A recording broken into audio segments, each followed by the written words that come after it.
Récemment, je suis allé au cinéma et j'ai vu le film Arco. Ah, vous l'attendiez pas, Queen of Critique de cinéma, hein. Non, ce que j'ai bien aimé dans Arco, c'est l'utilisation de la langue. Le nom même du film, Arco, ça veut dire, dans beaucoup de langues romanes, l'arc, sous-entendu, l'arc-en-ciel. Pas encore de spoil, hein, c'est vraiment ce qui se passe.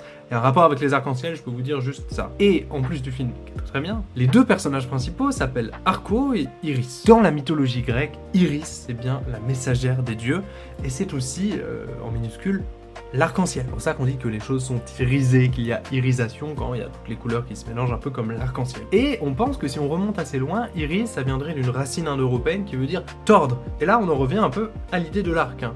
D'ailleurs, il y a beaucoup de cultures, même pas indo-européennes, qui nomment l'arc-en-ciel quelque chose comme un arc, un truc courbé, rien d'étonnant. Alors, on a d'un côté le grec, mais ce qui est vraiment malin, c'est qu'en espagnol, arco-iris, ça veut dire l'arc-en-ciel. Donc quand on conjugue le nom de ces deux personnages, on arrive au résultat de l'arc-en-ciel. Ça marche vraiment bien avec l'histoire si vous avez vu le film. Pour en revenir à la racine iris, on pense que c'était wiris et de la même racine qui a donné en breton guar, qui veut dire tordu. D'ailleurs, encore aujourd'hui, on dit comme en anglais en breton, guarecarglau, ça veut dire l'arc de la pluie, comme en anglais rainbow.